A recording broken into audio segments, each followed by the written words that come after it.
Nimbée de légendes et encore largement inconnue, la péninsule arabique recèle d'innombrables trésors.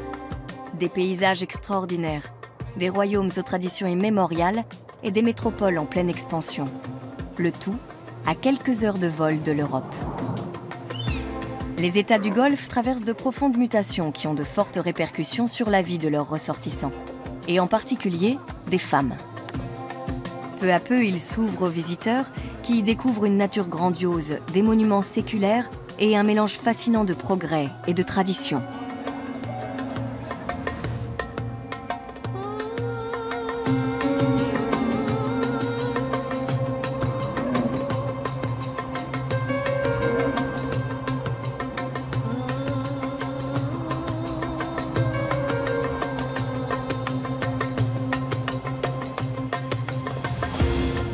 Avec plus de 2 millions de kilomètres carrés, l'Arabie saoudite est le plus grand pays de la péninsule arabique. Au sud-est, bordé par l'océan Indien, s'étend le sultanat d'Oman, un pays presque aussi grand que l'Allemagne et abritant plus de 4 millions d'habitants. Et des paysages féeriques. Au point le plus au nord du pays, les parois rocheuses crevassées des monts Hajar se dressent au-dessus d'une eau azur. La péninsule de Musandam, cette petite avancée de terre qui sépare le golfe arabo-persique du golfe d'Oman, a longtemps été coupée du monde et par là même ignorée. Un homme navigue depuis près de 50 ans dans les fjords à bord de son boutre. Ramis Altaï. Aujourd'hui, le pêcheur a un objectif particulier. Avec son fils Mohamed, il veut rendre visite à quelques vieilles connaissances.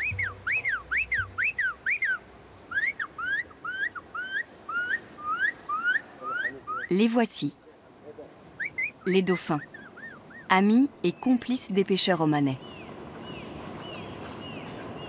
Le pêcheur siffle les dauphins et dès qu'il les voit, il doit jeter ses filets, car le dauphin attire les poissons. Les dauphins aiment les eaux tièdes du littoral omanais.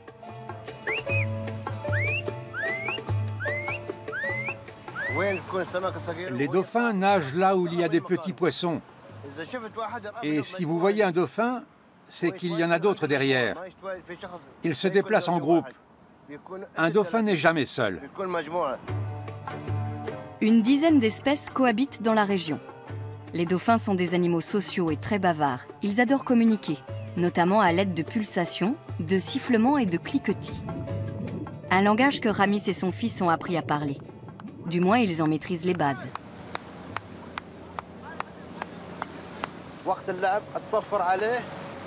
Pour jouer avec les dauphins, il faut les siffler ou taper des mains. Ils adorent jouer. On fait ça pour les attirer et détourner leur attention du bruit des moteurs. Longtemps, Musandam a été une zone militaire interdite. Ces baies étaient alors de formidables terrains de jeu pour les dauphins, qui n'y étaient pas dérangés. Aujourd'hui, elles sont traversées par de nombreux navires de plaisance, ce qui n'est pas sans conséquence. À cette heure-ci, les dauphins ne sortent pas beaucoup. Il y a trop de bateaux, ça les dérange. On voit davantage de dauphins en hiver. Ils disparaissent l'été. On ne sait pas où ils vont.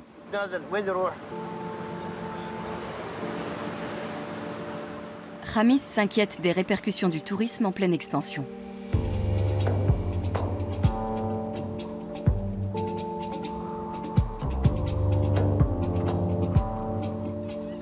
L'histoire de la navigation a plus de 5000 ans en Oman. Le sultanat se vante d'être la patrie de Sindbad, le marin. De fait, les Omanais sont de grands navigateurs. À quelques 400 km au sud de Musandam se trouve la ville d'Al-Musana.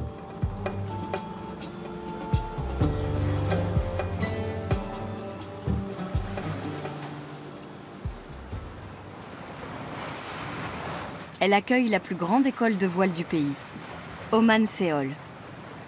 La voile est un sport national et les meilleures équipes s'entraînent à Musana. Parmi elles, celle d'Ibtissam Al-Salmi.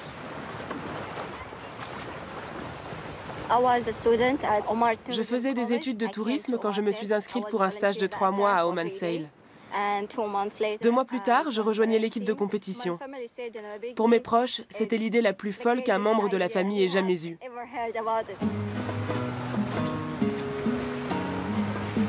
Aujourd'hui, Ibtissam ne fait pas seulement partie des plus éminentes sportives de son pays, elle remporte également des succès à l'international. Elle est aussi une figure de proue de l'égalité des sexes face au sport de voile en Oman. Oman Seol a été fondée en 2008 sur l'impulsion du sultan, un souverain moderne qui a beaucoup fait pour les femmes au cours de ses presque 50 années de règne. Dès le départ, Oman Seol a ouvert grand ses portes aux femmes et aux jeunes filles, si bien qu'actuellement, les 3/4 des élèves de l'école sont de sexe féminin. Ibtissam souhaite plus que tout leur servir de modèle. On s'amuse beaucoup ensemble. On rigole, on travaille ensemble, on mange ensemble. C'est comme une deuxième famille pour moi. Ibtissam s'entraîne tous les jours avec ses coéquipières Marwa et Damdour, 2 sportives chevronnées elles aussi. Marwa a une carrière de joueuse de handball derrière elle et Damdour est une ex-jockey plusieurs fois médaillée. Ensemble, elles forment la première équipe de voile purement féminine de l'histoire d'Oman. Un tel honneur les incite à donner le meilleur d'elles-mêmes.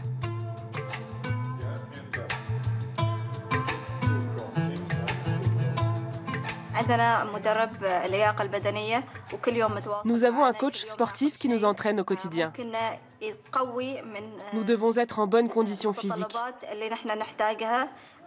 Et nous faisons du renforcement musculaire pour être au maximum de nos capacités sur le bateau.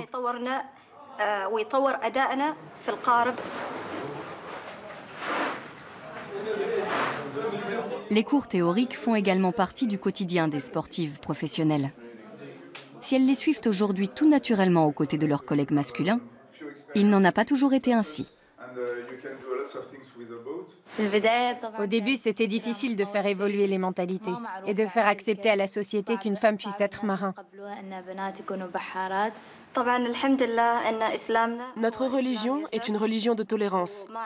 Et heureusement, nous n'avons pas de fanatisme ici. Bien au contraire, l'islam nous facilite beaucoup de choses et nous ne rencontrons pas d'obstacles. Les citoyennes omanaises sont relativement libres. Peu importe si on est voilé ou pas. On est musulmane et on porte le voile. Mais c'est l'esprit d'équipe qui prime.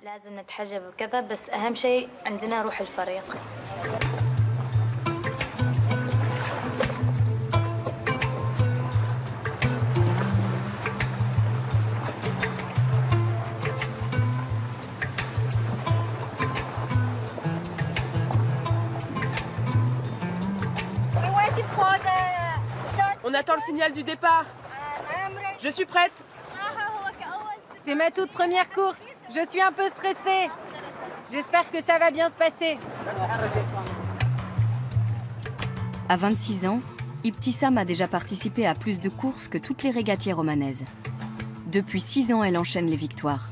Mais chaque course est un nouveau défi.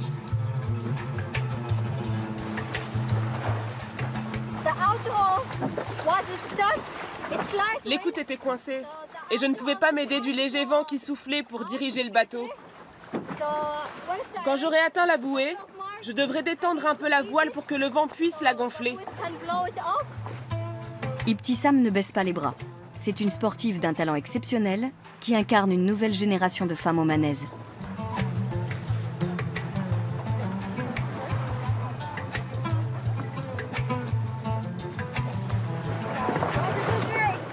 Super course! Elles sont toutes jeunes et ambitieuses et savent exactement ce qu'elles veulent. J'ai des objectifs. Alors je vais tâcher d'apprendre et de m'entraîner le plus possible pour améliorer mes performances. Un jour, j'aimerais participer aux Jeux Olympiques.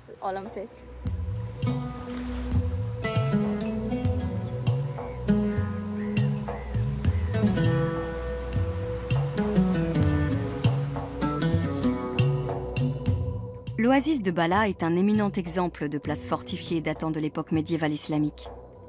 Ses remparts sont percés d'une forteresse, dont l'importance stratégique a été capitale par le passé, du fait de la situation géographique particulièrement exposée de l'oasis.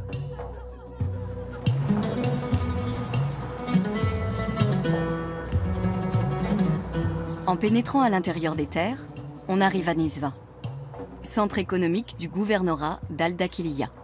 Cette ville a joué un rôle important dans l'histoire d'Oman. Depuis des siècles, le souk de Nizva est un haut lieu du commerce des objets en argent. L'ancienne capitale est connue pour ses bijoux et ses poignards recourbés. Un jour par semaine, la priorité est toutefois accordée aux bestiaux. Le souk devient alors le point de rencontre des paysans et des éleveurs des environs.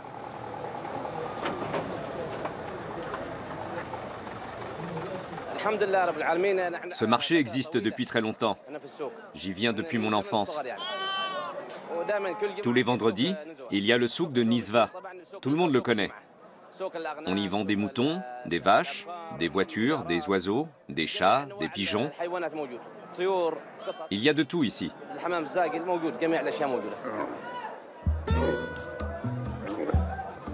Le commerce des animaux d'élevage suit un rituel bien défini.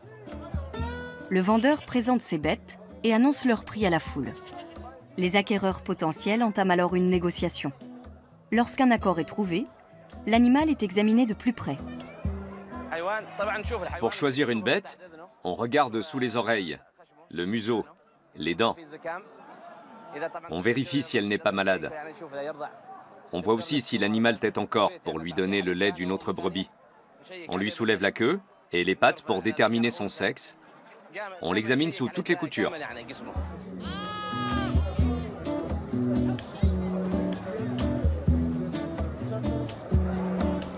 Beaucoup de rials omanais vont encore changer de main d'ici à la fin du marché. Le but du marchandage est que chacun y trouve son compte et rentre chez soi satisfait.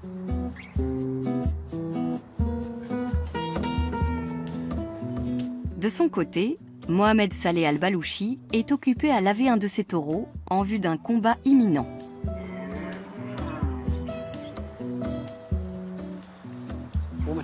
On fait ça depuis plusieurs générations, comme nos ancêtres.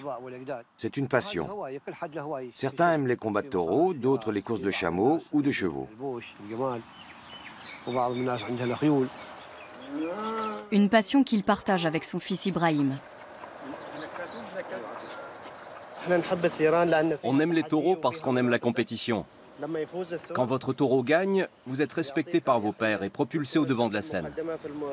Vous pouvez alors lui faire affronter le taureau que vous voulez. Nous, on est prêts avec cette magnifique bête.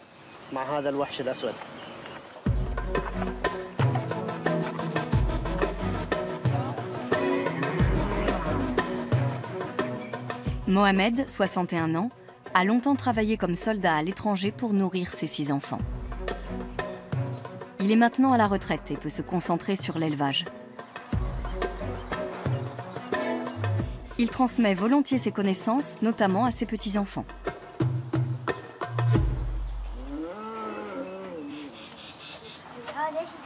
Comment il s'appelle? Il s'appelle Toto. On se connaît bien, il est habitué à nous. Il est inoffensif. Et si je le touche? Il ne te fera rien, mais il faut rester prudent. Touche-le, vas-y.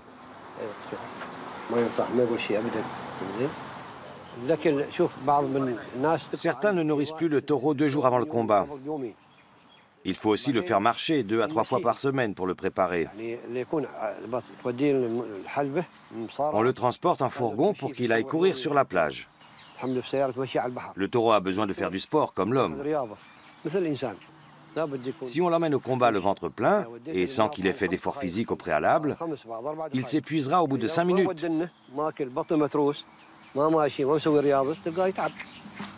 La tension monte. Les taureaux affamés sont chargés sur un camion de transport. Une manœuvre qui n'est pas sans risque.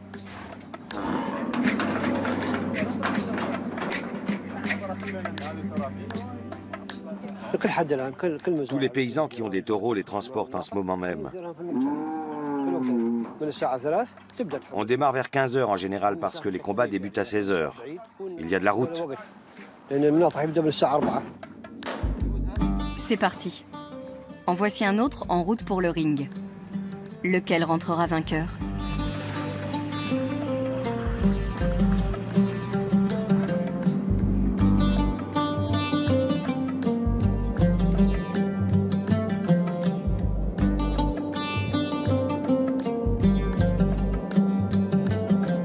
Nous retournons dans la péninsule de Musandam, dans l'extrême nord du sultanat, où se trouve le petit village de Rassab.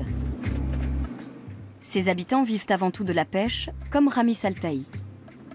Un travail difficile qui laisse peu de temps au loisir. Bonjour, je vais vous aider. Ramis s'inquiète du déclin de la population de dauphins dans la région. Aujourd'hui, le pêcheur part à leur recherche avec ses petites filles. Je m'appelle Amira Jassem.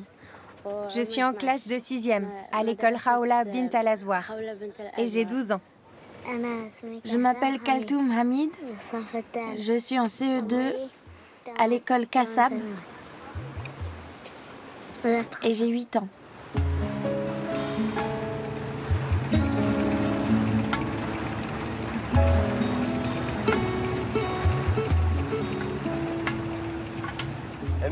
Elles veulent voir les dauphins, mais on ne peut pas les emmener avec nous quand on doit travailler.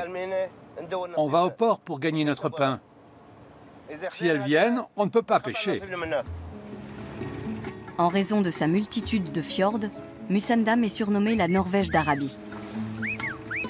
Ramis connaît ces eaux mieux que quiconque, ainsi que les dauphins qui s'y ébattent. Ils étaient encore très nombreux jusqu'à une époque récente.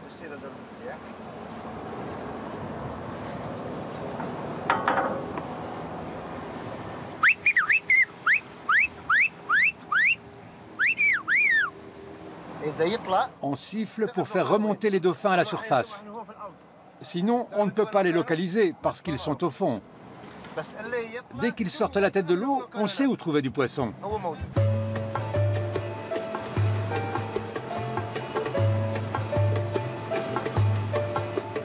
Les voici enfin.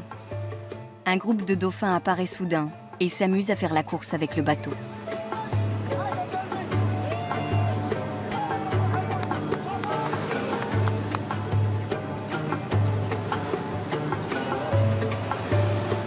Les petites filles de Ramis sont ravies. Voilà les dauphins! Allez, bravo! Bravo!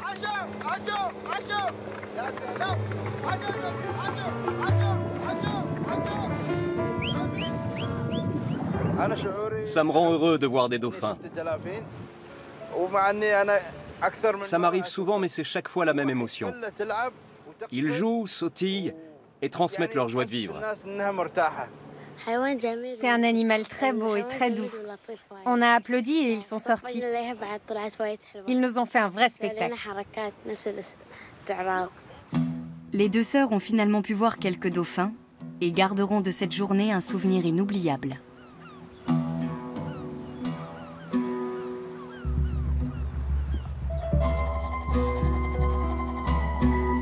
Le climat d'Oman est unique. Dans le Dhofar, la région la plus au sud du sultanat, l'air est chaud et humide pendant la mousson. Il y pousse un arbre qu'on ne trouve plus qu'ici et dans la corne de l'Afrique. L'arbre à encens. La célèbre route de l'encens est le plus vieil itinéraire commercial au monde. C'est ici qu'elle démarrait, dans le sud d'Oman. Après quoi, elle traversait le Yémen actuel et remontait ensuite toute la péninsule arabique en longeant la côte ouest pour rejoindre Gaza et Damas.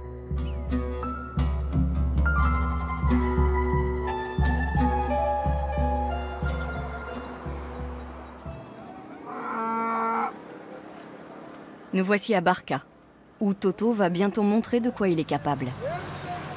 Le combat de taureaux du vendredi est un grand événement. Les éleveurs de toute la région y apportent leurs bêtes pour les faire participer à cette épreuve de force. Mohamed Saleh Al-Balouchi est arrivé. Nous sommes dans l'arène. Chacun amène son taureau et tout le monde se rassemble ici. L'arbitre choisit les deux taureaux qui vont combattre et ils entrent dans l'arène. Il y a des gagnants et des perdants, c'est une question de chance. Ça se passe en public, souvent l'après-midi. Et c'est un spectacle de divertissement. Dans la version omanaise de la corrida, les taureaux se battent entre eux. Le vainqueur est celui qui réussit à repousser l'adversaire. Les taureaux ne doivent pas se blesser. Ils sont trop précieux pour leurs propriétaires.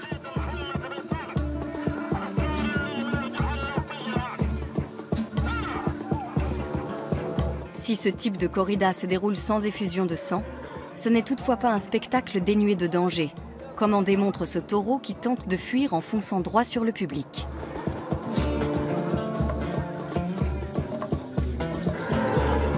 Par chance, l'animal est rapidement maîtrisé, sans dégâts ni blessés. Chacun craint que son taureau se blesse ou s'abîme les cornes, et ça fait partie des risques. On pense à un tas de choses, à la victoire, à la défaite, à ce que deviendrait le troupeau si le taureau n'était plus là. Tout peut arriver.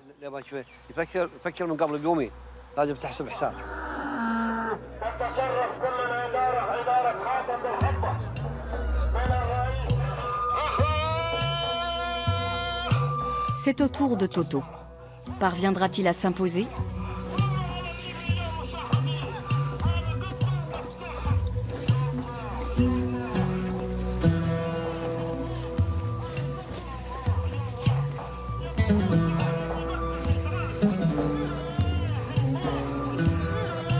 Au terme d'un combat acharné, Toto est vaincu.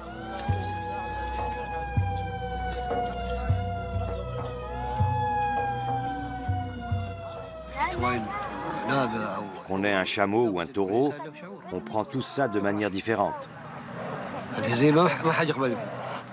Mais on est heureux quand il gagne, et on a tous du mal à accepter la défaite.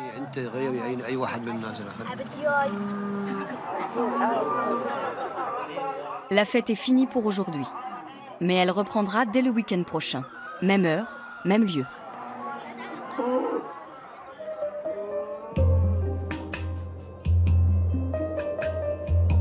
À 1 heure de route de Barka, se trouve Mascate, la capitale.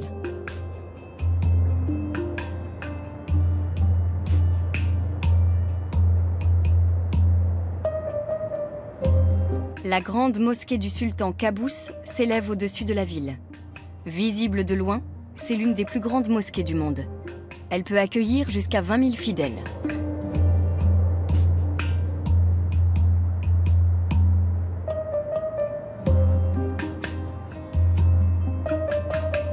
Le sultan Qaboos ibn Saïd, à qui elle doit son nom, passe pour un souverain relativement libéral. La plupart des musulmans omanais sont ibadites. Ils ne sont donc ni sunnites ni chiites. C'est l'une des raisons pour lesquelles le sultan parvient à maintenir son pays à l'écart des conflits religieux qui accablent la région.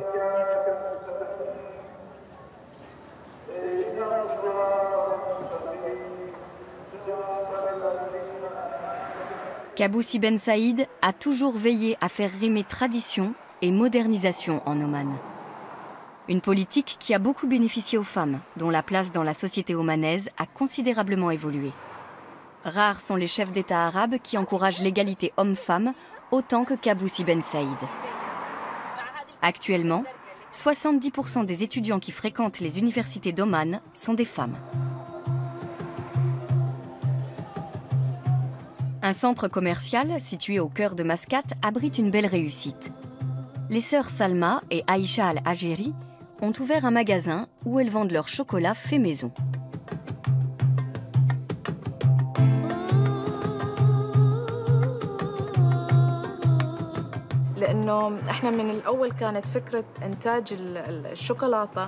L'idée était de fabriquer du chocolat en mariant des produits locaux, comme le thym et le miel omanais frais, avec du chocolat belge ou d'ailleurs.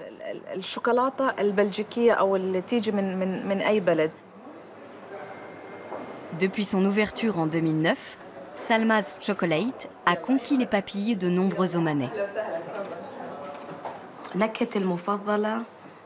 Mon préféré est celui au gingembre. Le gingembre me fait penser aux odeurs de chez moi. C'est du chocolat noir, beaucoup moins sucré.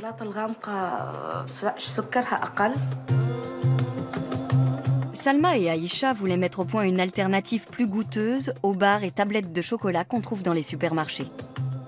Elles se sont inspirées d'anciennes recettes pour créer leur premier chocolat. Aujourd'hui, leur entreprise est implantée dans plusieurs villes omanaises. De chocolatières du dimanche, les deux sœurs sont devenues de vraies femmes d'affaires.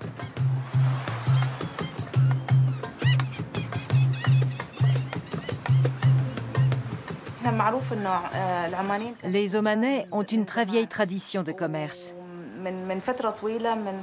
Et depuis une trentaine d'années, les Omanaises sont des pionnières dans la région. Elles sont en avance dans beaucoup de domaines, en particulier le commerce. Si on recensait les femmes dans les affaires à Oman, on verrait qu'elles sont plus nombreuses que les hommes. Les deux sœurs tiennent à développer encore leur commerce et sont toujours en quête de nouvelles idées. Elles projettent d'ouvrir des boutiques à l'étranger. Nous sommes aujourd'hui au souk de Matra. C'est un marché populaire. On vient souvent ici pour chercher l'inspiration et découvrir de nouvelles saveurs. Encens de Salala, tissu traditionnel de Sour et bijoux en argent de Nizwa, tout cela stimule l'imagination des deux femmes. Le but de Salma's Chocolate n'est pas seulement lucratif, c'est une invitation au voyage. Nous disposons d'un patrimoine culturel très riche. Nous avons des montagnes, des rivières, des côtes avec de belles plages. Il y a tant de choses à exploiter.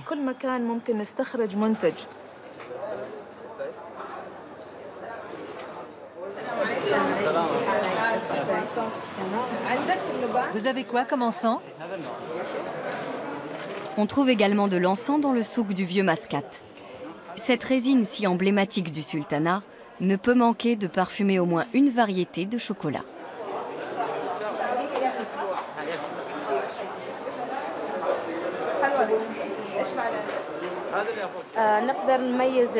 Il y a différentes sortes d'eau Liban, selon la couleur, le parfum et la pureté de la résine.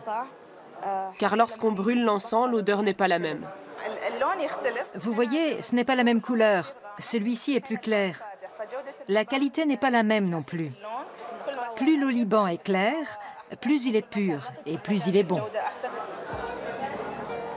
L'encens de ce vendeur satisfait aux exigences des chocolatières et sera bientôt intégré à une nouvelle création. La capitale omanaise a autant de facettes que le pays lui-même.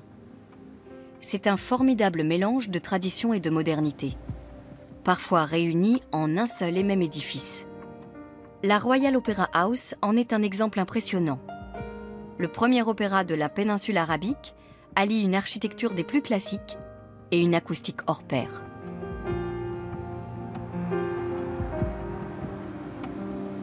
On retrouve ce mélange d'ancien et de moderne dans le laboratoire de Salma et Aïcha, qui manient de vieux ustensiles tout en adoptant des techniques d'aujourd'hui. Les voici sur le point de concocter un nouveau chocolat avec l'encens qu'elles ont rapporté du souk ce matin. Nous sommes dans le laboratoire de fabrication du chocolat. Ici, nous avons le produit fini, à l'essence de rose. Chez Salma's Chocolate, nous n'utilisons que des matières premières naturelles.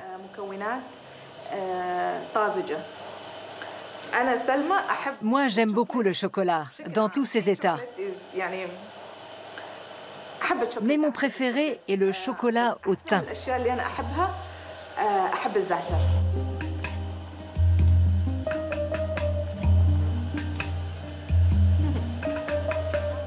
Dans une petite manufacture telle que Salma's Chocolate, on peut tester les nouvelles idées et les mettre en production bien plus vite que dans les chocolateries industrielles. Un avantage dont les deux sœurs savent tirer parti, même s'il leur faut parfois du temps pour se mettre d'accord en phase de développement.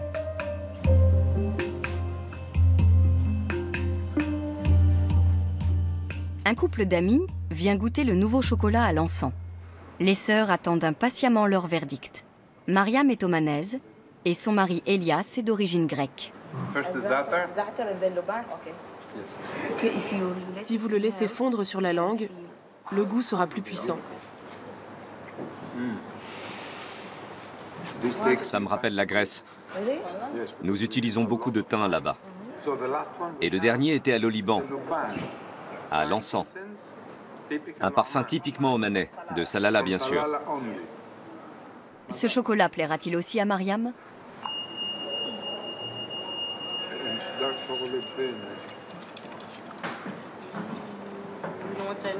Vous savez ce qui me plaît? Quand on mange ce chocolat, le goût de l'encens semble venir de l'intérieur. pas du chocolat dans lequel on a croqué. C'est très bon. Les Omanais et les gourmets du monde arabe en général apprécieront, parce qu'ils savent que l'encens a beaucoup de vertus thérapeutiques. Je crois que ça se vendra très bien dans le Golfe Persique. Sur ce beau compliment, un nouveau chapitre de l'histoire de Salma's Chocolate vient peut-être de s'ouvrir. Oman mise sur un tourisme durable, avec succès.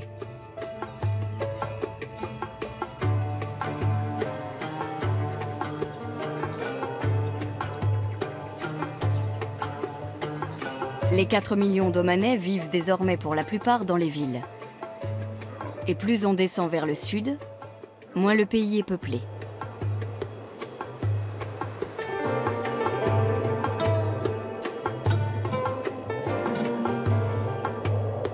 Ces falaises sont entrecoupées d'oued ou wadis qui invitent à la baignade. Mais au-delà des montagnes, à l'intérieur des terres, le paysage devient aride et désertique. Peu de gens vivent dans ces contrées.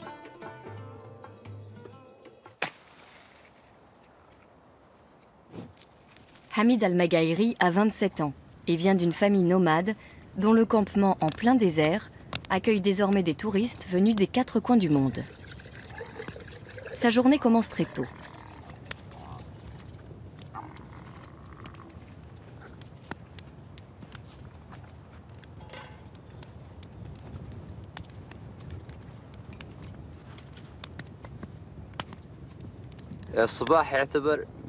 Mon moment favori, c'est le matin. Le calme, les couleurs, le lever du soleil, tout est magnifique. J'ai sorti les chameaux du campement de nomades qui se trouve là-bas au loin. J'ai fait tout ce chemin à pied. Là, je prends mon café tranquillement avant de retourner au bivouac.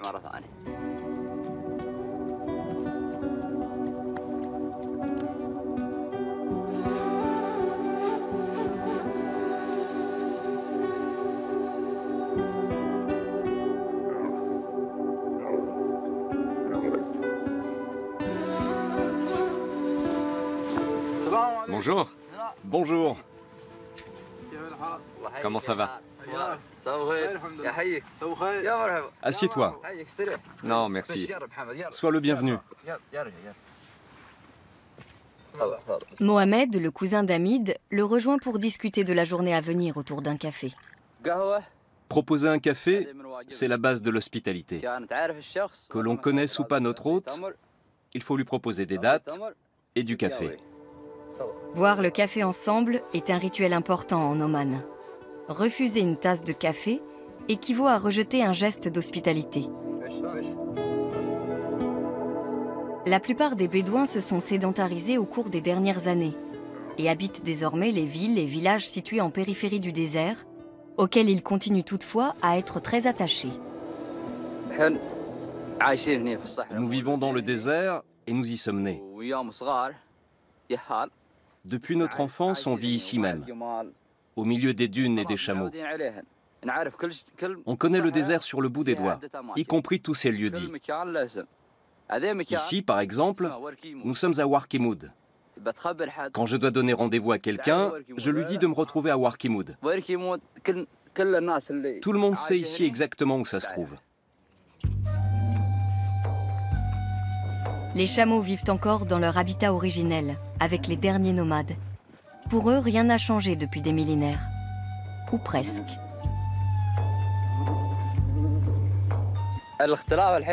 Auparavant, on se déplaçait toujours à dos de chameau, pour les petits trajets comme pour les voyages. Aujourd'hui, on prend la voiture. Les chameaux n'ont plus la même utilité. La différence, c'est que maintenant, nous avons des montres, des téléphones et Internet. Ça nous a changé la vie. Mais avant, nous étions plus tranquilles. Parfois, quand on a besoin de repos, on va dans le désert en laissant le téléphone derrière nous. Et on profite du calme de la nature. On éteint le téléphone et on oublie les problèmes.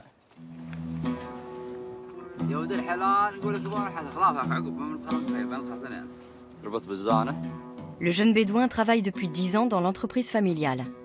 Mais cela ne l'a pas empêché d'étudier. Il vient d'obtenir son diplôme d'ingénieur en génie mécanique, qui va l'entraîner vers d'autres horizons, même s'il ne sera pas facile à remplacer au campement. Ce matin, il doit une fois de plus aller accueillir des touristes désireux de mieux connaître le désert.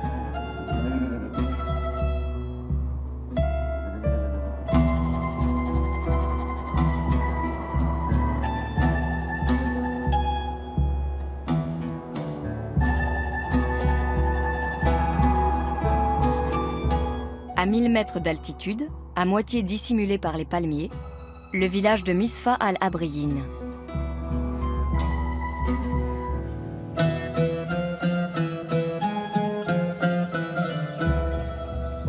Massoud al-Abri est le gardien de l'eau du village. Il connaît le secret des jardins. Nous sommes au village de Misfa. Il y a une seule source d'eau et il n'y a pas de puits. Nous avons des palmiers dattiers, des bananes, des grenades, des légumes, de l'ail et de l'oignon. Il y a de tout ici.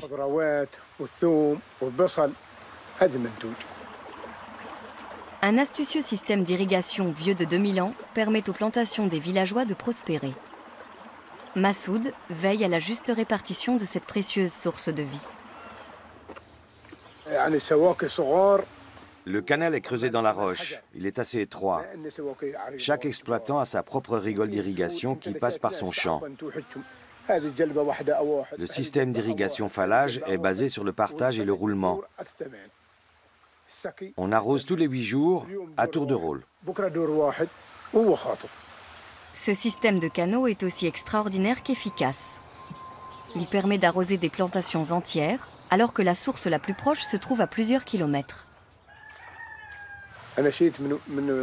Je fais partie des heureux propriétaires. Nous sommes agriculteurs depuis plusieurs générations et j'ai appris le métier de mon père. Avant, le sultanat d'Oman était un pays essentiellement agricole. Le temps semble s'être arrêté dans ce village, où l'on vit encore en autarcie.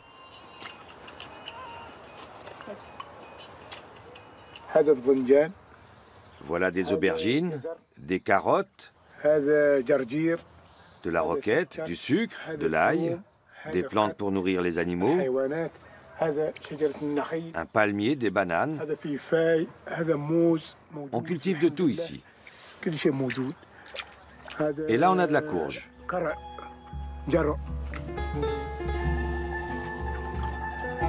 Qu'arriverait-il si ce système de canaux venait à ne plus fonctionner? Massoud doit s'assurer qu'aucune de ses artères vitales pour le village ne s'engorge ou ne se tarisse.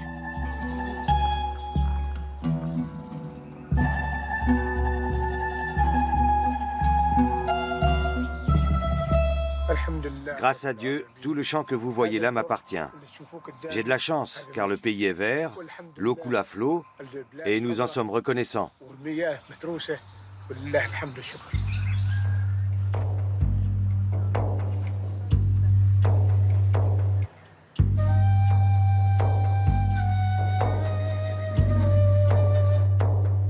Nous revoici dans le désert de Sharqiya. Hamid s'en retourne au camp pour accueillir les nouveaux arrivants. D'octobre à avril, le vieux campement familial est ouvert aux touristes. En dehors de cette période, il fait trop chaud. Le mercure peut monter jusqu'à 50 degrés.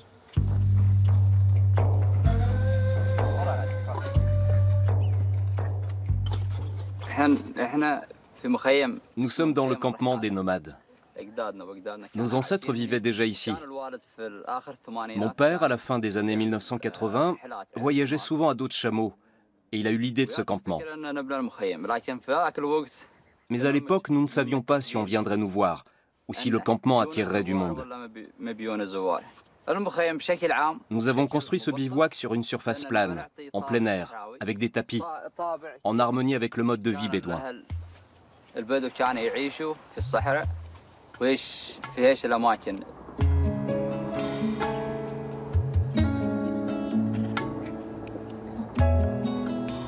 Tandis que les touristes s'installent dans les cabanes, Hamid va voir les dromadaires. Pendant des millénaires, les dromadaires, ou chameaux d'Arabie, étaient des compagnons indispensables à la survie de l'homme dans le désert. Aujourd'hui, leur présence à ses côtés relève davantage de la nostalgie que de la nécessité. Vous voyez cet endroit magnifique? L'horizon au loin, le sable, les beaux paysages et le calme.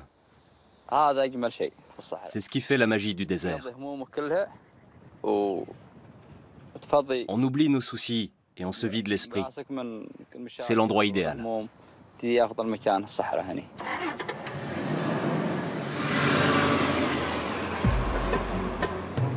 Quand il est pressé ou doit aller faire des achats pour le camp au-delà du désert, Hamid prend son 4x4. Il le manie de main de maître sur les dunes de sable glissantes.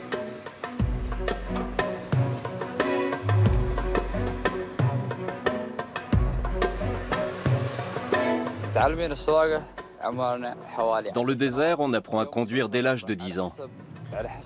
La conduite sur le sable dépend des vents. Lorsque le vent souffle d'ouest en est, c'est plus facile.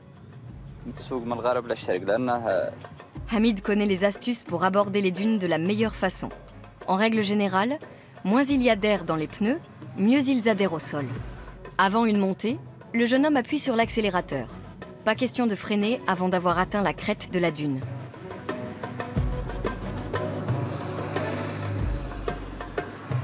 Pour descendre, rien de plus simple. Il coupe le moteur et laisse le poids du véhicule faire le travail.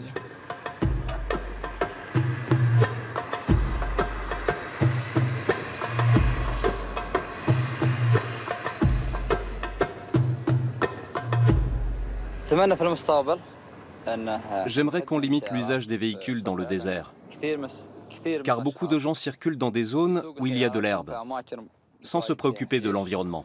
On doit protéger notre environnement et éviter de le polluer. Il faut penser aux générations futures. Plus qu'aucun autre pays de la péninsule arabique, le sultanat d'Oman a connu une évolution fulgurante au cours des dernières décennies. On ne peut que souhaiter à ses habitants de continuer cette belle marche vers l'avenir, dans la paix et la sérénité.